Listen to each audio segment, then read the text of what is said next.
Hi, everybody. Ryan Velasco here, and I am in the house by myself. Yes, I am in the house by myself. I have been alone in the house for some days now, which is a very, very rare occurrence with kids. And I will be alone for the next week and a half. That is absolutely amazing. But the reason why really is because Jessica, Josie, and Maddie are in Connecticut on a little vacation visiting Jessica's dad, Doug. And you're asking probably, why am I not there? Why isn't Ryan there too? Because we were actually there about a year ago. And it's because when the tickets were bought, I was actually on course to start a new job. And I am not starting a new job. I actually did start a new job. I got the job and I started a new job. But some things have changed in my life, and I really don't want to be working at a new, well, I'll get into it later. There's a reason why. There's a very good reason why I'm not at the job for which I had gotten. And I'll explain that. I'll explain it later. But I am getting ready to go camping alone by myself. And you're probably thinking, why is Ryan going camping? What the hell is he doing camping, especially alone? Why is he camping alone? What does that make sense? And the reason for that is why not?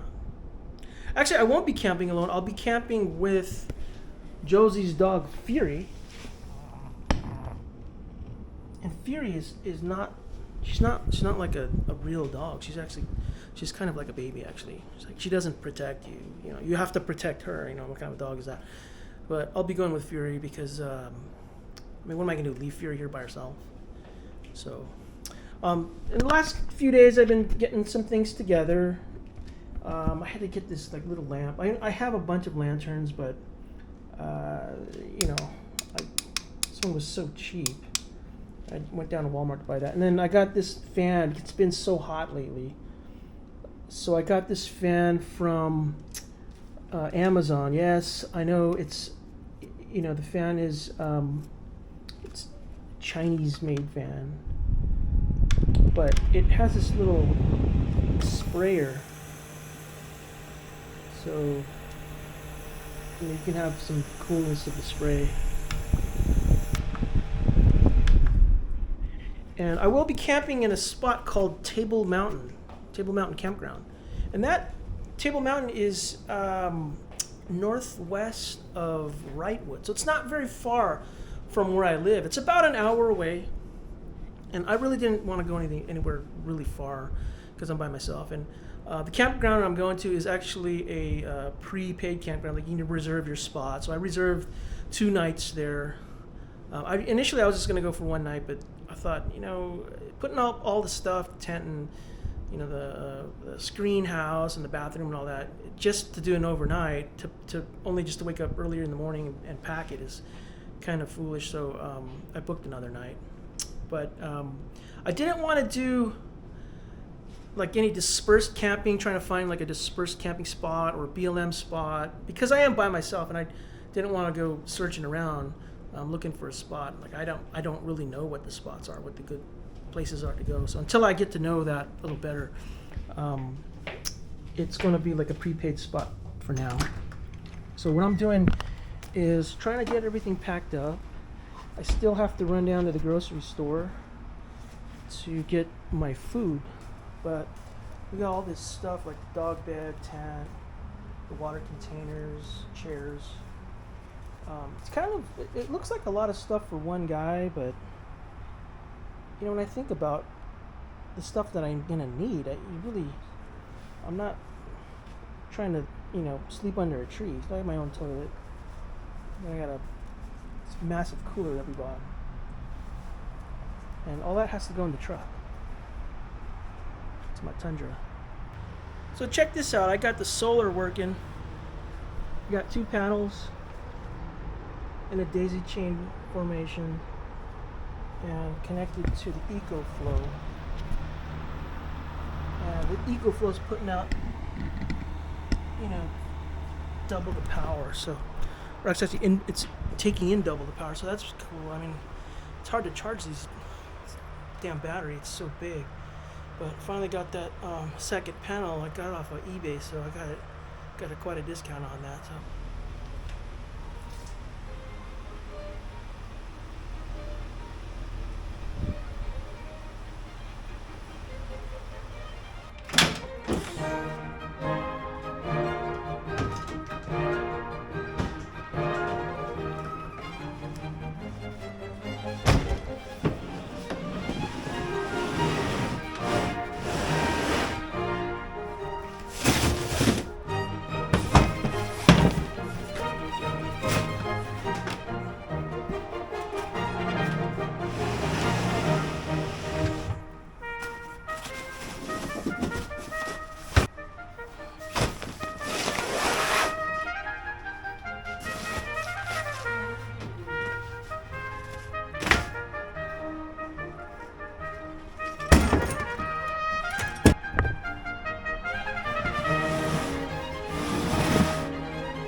Right, we're on our way. Table Mountain Campground. It's hot. Currently 94 degrees. Hopefully it's not that hot up there. I don't know. We'll see. But it is pretty hot here, so.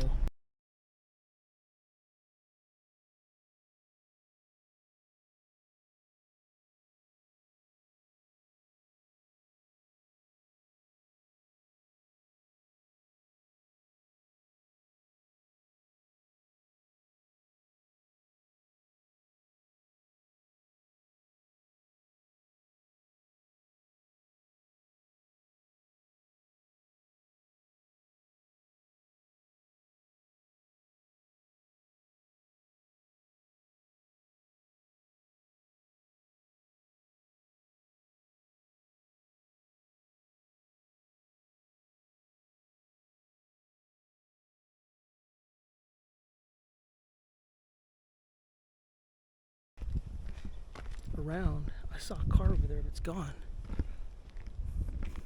Of course, it's Sunday night, so everybody left. That's actually a good thing. I'd rather not have people around here Sunday and Monday. Got to work on unloading stuff. Here's Fury over here. She doesn't know what she's doing.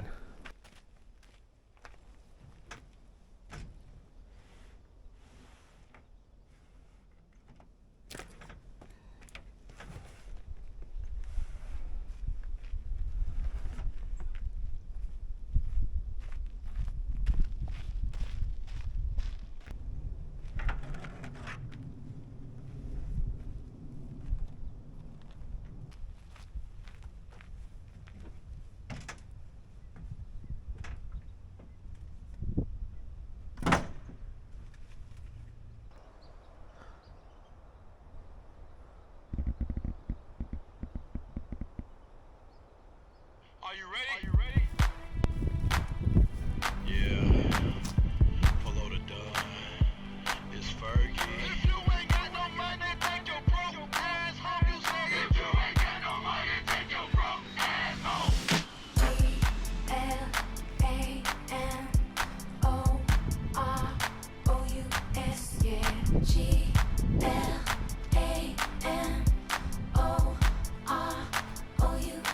We flying first class, up in the sky, popping champagne, living my life in the fast lane. I won't change by the glamorous, ooh, flousy, the glamorous, by the glamorous. Look at that, Munchos. Can't get that at the regular store.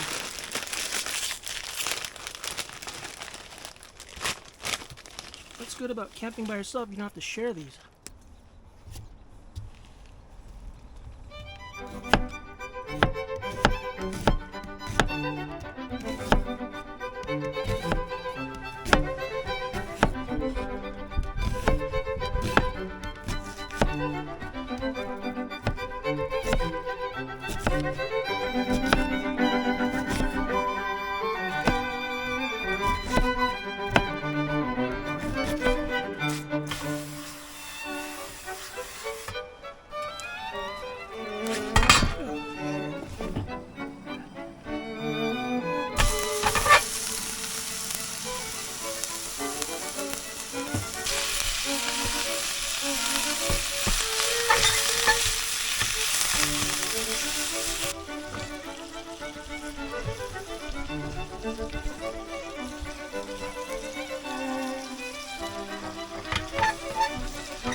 Well, I just took a shower with the new shower thing. Now I'm gonna sit back and drink this.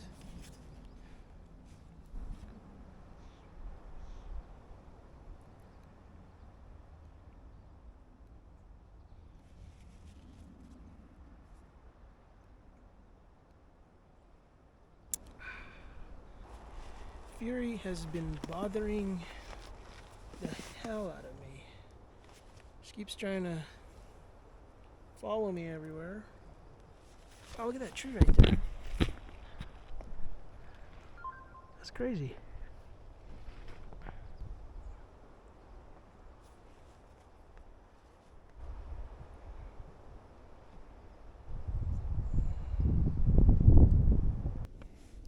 So back in March of 2024, I retired from the LAPD. And I retired with 20 years, and I got my pension. And I actually wanted to retire probably 3 years before that. And there's a couple big reasons why I wanted to leave the department. First off, it wasn't the department that I signed up for. It completely changed, did a complete 180. And when COVID occurred, that was the start of everything. They forced us to get the vaccine, and I had not gotten infected for 2 years. I mean, when COVID came out in March of 2020, I didn't get infected till 2022, And I had been through the George Floyd riots and made contact with all kinds of people, done investigations, hundreds of investigations, and I had not gotten infected. But, I was doing everything right. I was practicing safe protocols, wearing masks, all that stuff. And the department forced us to get the vaccine anyway. They threatened to fire us. It was all political, because people that got the vaccine got COVID anyway. So the vaccine really wasn't. It didn't help anybody. When I got infected, Jessica got infected, and we both had the same symptoms. And I was vaccinated, and she wasn't. Neither of us went to the hospital. So that was the start of everything. George Floyd came around at the same time, and the department treated us like crap at that point. We were sent out to into the city to defend the city for 2 weeks straight. I was working for like 14 days straight. Terrible. Couldn't get any sleep. Worked early hours in the morning, all the way through late at night. And then after it was all said and done, we arrested all these people. They let them go, and then they got us in trouble and defunded the department. The department defunded itself. So that was a big slap in the face. So ever since those two occurrences, the department got very statistical, is the way that I characterize it. It was no longer about doing police work, going out there and trying to find bad guys, finding out who's carrying guns, and it became a game of statistics. What crimes were higher than others, and let's concentrate on that. And they're doing all these mathematical equations and moving people around to try to satisfy that. And the department no longer had your back. Supervision was terrible. It had gotten extremely terrible. Guys like me, who had a lot of time on, were treated really badly. Tenure didn't mean anything at that point. So I just said, what, I can't deal with this anymore. And then I just waited for the first moment I could retire to get my pension, and then I retired. But prior to that, I had already been planning to get another job because, when your salary gets cut in half, you have to supplement it with something else. So I applied and I got the job, a public safety job at the University of Southern California, USC Trojan. So I became a Trojan for a week. Now what happened was I left that job. And the reason why was because I came to my own reckoning of what really my abilities are physically and mentally.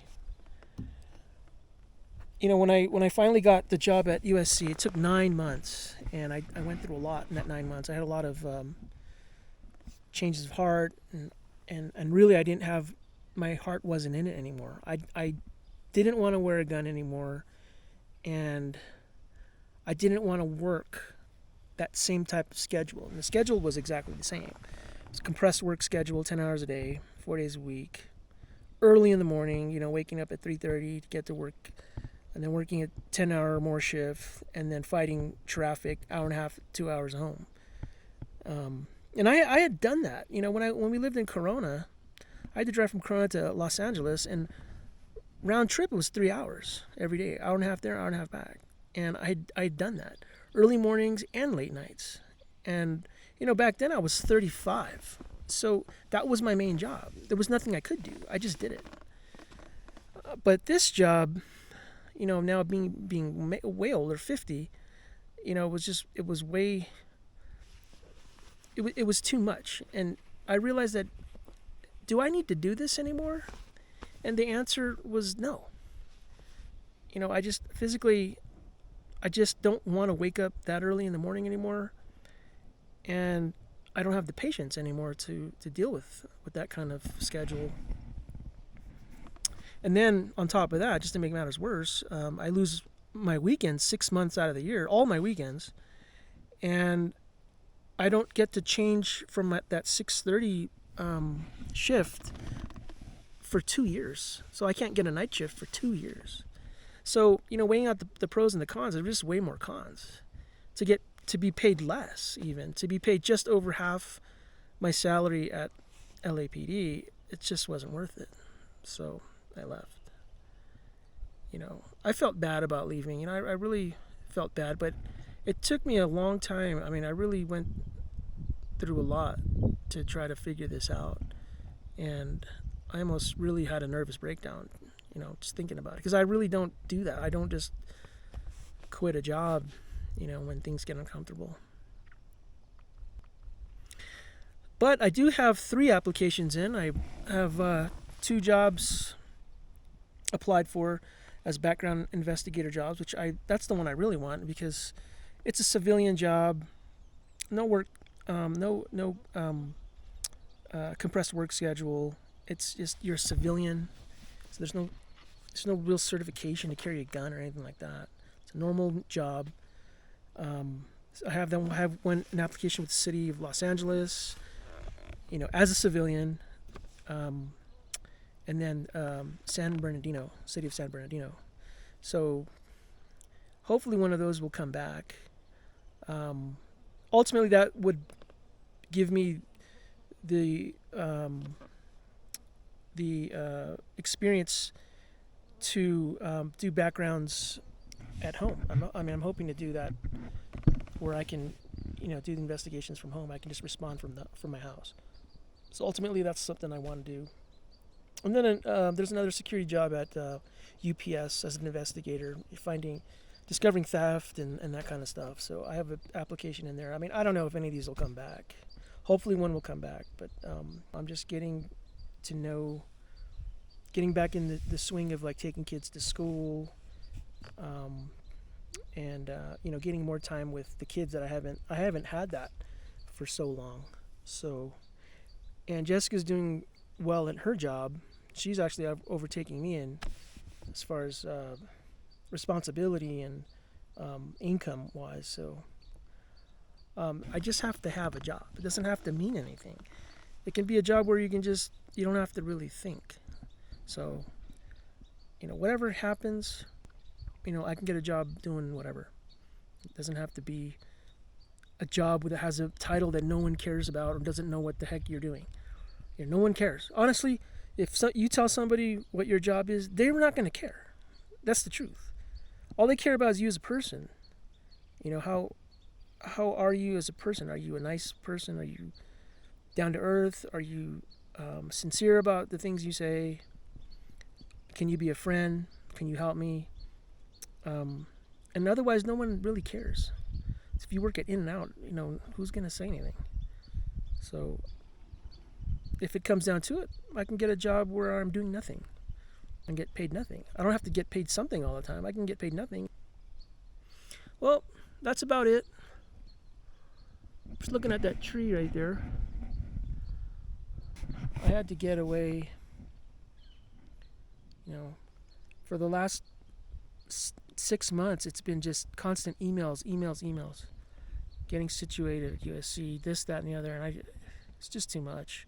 So I had to get away from all of the electronic stuff. I mean, right now where I'm sitting, my phone only gets 1 bar, so I can't even communicate with anybody. So, and there's nobody here.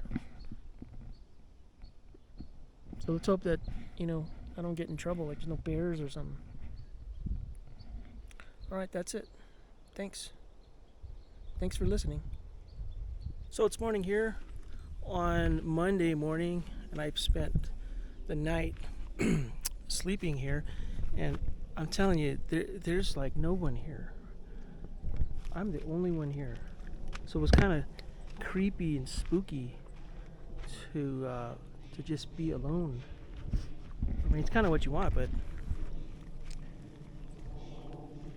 when you're sleeping alone, like everything, your senses get super heightened. Like everything last night, I swear to you, I could hear every single thing.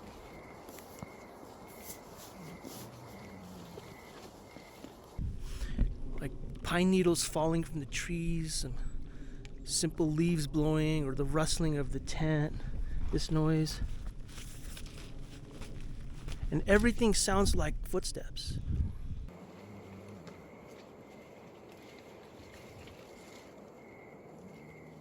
It sounds like someone's coming to your tent, so you're just hyper aware of everything.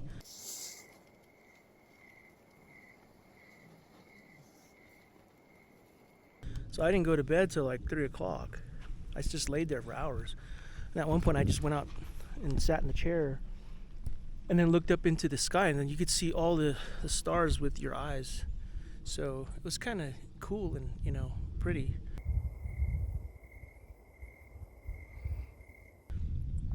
But I gotta tell you, you know, if you're here by yourself, everything is a threat. Like all these natural noises, how natural they sound, you know, like if you go to Yosemite or something. But for some reason, when you're alone, it seems like something's out to get you. So I was just completely hyper aware last night, and I didn't get really good sleep. So I think I'm gonna call it. I don't think I can do that again tonight, because I really got to figure out a situation with my cot. And I slept in a cot, and I had two, you know, mattresses, a yoga mat and then a blow-up mattress, and I could not find a good position. Everything was like crushing my shoulders, and so I'm gonna have to figure that one out. I think if I was here with somebody else, I definitely would, you know, have more fun, right? I wouldn't be so, I guess, in protective mode, or at least if there were more campers around. Because if a bear comes through here, then you know, I would have help. Like last night, my signal was gone. I had no bars on my phone, so I was like, uh-oh. Like if I suffer some kind of a heart attack right now, I don't know, there's no one to help me. So, yeah, it's kind of, you know, when you feel like disconnected for safety concerns, then it's kind of concerning. So, but you know, I'd come out here again. Definitely come out here again on a Sunday night. I mean, there's nobody here. There were a couple campers that were hooting and hollering all the way through the night, like till 1:30, 2 o'clock. You know, they were like revving their engines or their cars or whatever. So I was just like, man, I just thank God those guys aren't next to me. So anyways, I'm gonna get packed up. I just had some really, like, I had coffee that was just, I had to like make that taste good, because it was not too good. But I'm gonna get packed up, go home, and that should be it. I will talk to you later, or I'll continue the video later. I don't know. Whatever happens. Well, see you later.